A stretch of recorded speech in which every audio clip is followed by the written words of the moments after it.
Hello friends, কেমন আছেন সবাই? মিতাস রেসিপি বাংলাতে সবাইকে স্বাগত জানাই। আজ শেয়ার করছি মটরশুঁটি বা কড়াইশুঁটি দিয়ে দারুণ টেস্টি ক্রিসপি একটা নাস্তা রেসিপি, যেটাকে খুব কম সময়ের মধ্যে বানিয়ে নিতে পারবেন। খেতেও দারুণ টেস্টি হয়। টমেটো কেচাপ বা গরম গরম চায়ের সাথেও এনজয় করতে পারেন। বাড়িতে হঠাৎ করে অতিথি চলে আসলেও ঝটপট করে বানিয়ে নিতে পারবেন একদম কম সময়ের মধ্যে। বাচ্চাদের টিফিন বক্সেও দিতে পারবেন। আশা করছি ভালো লাগবে। ভিডিওটি শেষ পর্যন্ত দেখার জন্য অনুরোধ রইল। তো একটা ছাঁকনির মধ্যে আমি নিয়ে নিয়েছি 100 গ্রামের মতো চিড়ে। এখন জল দিয়ে চিড়েটাকে ভালো করে পরিষ্কার করে ধুয়ে নিতে হবে।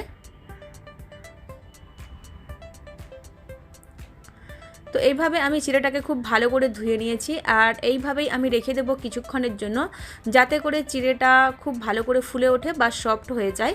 ততক্ষণ একটা অন্যদিকে গ্রাইন্ডিং জারের মধ্যে নিয়ে নিচ্ছি 6-8 কোয়া রসুন, 1 ইঞ্চের মতো আদার টুকরো, আর নিচ্ছি 4টে কাঁচা লঙ্কা। ঝালটা কম বেশি করে নেবেন নিজেদের স্বাদ অনুযায়ী। তারপর 1/2 টিস্পুন গোটা জিরে, 1/2 টিস্পুন গোটা ধনে অ্যাড করে দিয়েছি। জল দেব না, জল ছাড়াই এটাকে ঘুরিয়ে নিলে ঠিক এরকম একটা মশলা তৈরি হয়ে যাবে।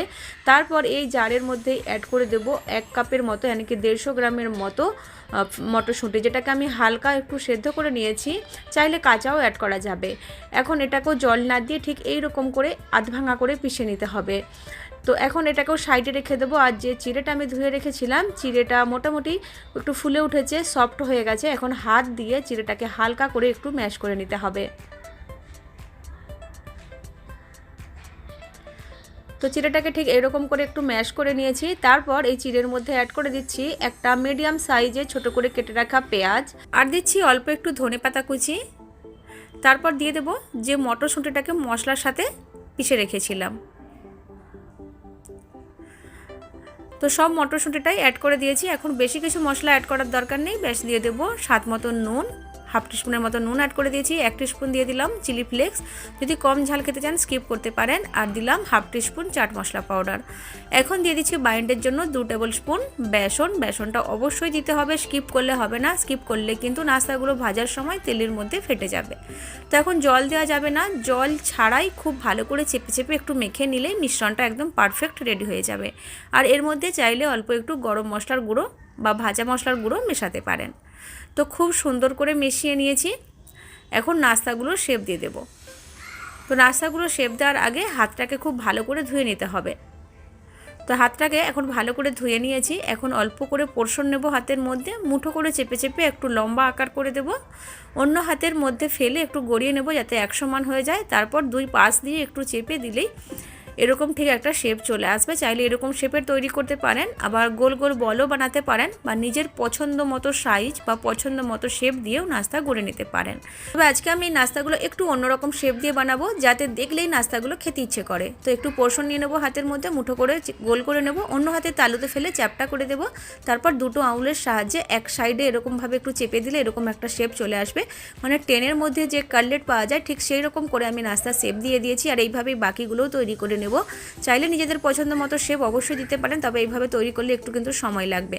তো এই নাস্তাগুলো ভাজা করার জন্য একটা প্যানের মধ্যে 4 টেবিল চামচের মতো তেল গরম হতে বসিয়ে দিয়েছিলাম। খুব বেশি তেল অ্যাড করার দরকার নেই, নাস্তাগুলো শ্যালো ফ্রাই করব। আর তেলটা একদম হাই গরম করার দরকার নেই, মিডিয়াম গরম হলেই এই নাস্তাগুলো অ্যাড করে দিতে হবে। তো প্যানের আয়ত্ত অনুযায়ী আমি অ্যাড করে দিয়েছি। এখন 3 থেকে 4 মিনিটের মতো ভেজে নেওয়ার পর পাল্টে দিচ্ছি অপর সাইডটা ভাজার জন্য। মানে নিচের দিক থেকে যখন একটা হালকা কালার চেঞ্জ করে নেবে আর একটু সেট হয়ে যাবে নাস্তাগুলো ভালো করে, ওই সময় পাল্টে দিতে হবে। আর এইভাবে উল্টে পাল্টে 3 থেকে 4 বার ভেজে নেব। আর একটু সময় নিয়ে মিডিয়াম ফ্লেমে ভাজা করলেই খেতে বেশি ক্রিস্পি হবে আর ভেতর পর্যন্ত খুব ভালো করে ভাজা হবে। তবে শেষের দিকে একটু কালারটা চেঞ্জ করার জন্য 2 মিনিটের মতো ফ্লেমটাকে বাড়িয়ে দিয়ে ভাজা করে নেব।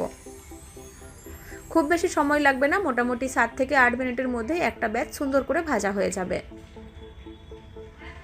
তো 3 থেকে 4 বারের মতো নাস্তাগুলোকে উল্টে পাল্টে আমি ভেজে নিয়েছি। দেখতেই পাচ্ছেন নাস্তার মধ্যে সুন্দর একটা রং এসে গেছে, আর নাস্তাগুলো কিন্তু খুব সুন্দর ক্রিস্পিও হয়েছে। এখন তেল থেকে তুলে নিচ্ছি, আর একই রকমভাবে আমি বাকি নাস্তাগুলো ভেজে নেব। তো দেখতেই পাচ্ছেন খুবই সিম্পল, খুব সহজেই কিন্তু এই নাস্তাগুলো বানিয়ে নিতে পারবেন। তো আমি এগুলোকে সার্ভ করেছি টমেটো কেচাপের সাথে। চাইলে আপনি গরম গরম চায়ের সাথেও পরিবেশন করতে পারেন। বাড়ির সকলেই কিন্তু ভীষণ মজা করে খাবে। তো ফ্রেন্ডস, খুবই সিম্পল একটা রেসিপি, আবার খুব কম সময়ের মধ্যেও বানিয়ে নিতে পারবেন। আর এইভাবে বানিয়ে বাচ্চাদের টিফিন বক্সেও দিতে পারেন, বাচ্চারাও কিন্তু টিফিন বক্স খালি করেই বাড়ি আসবে।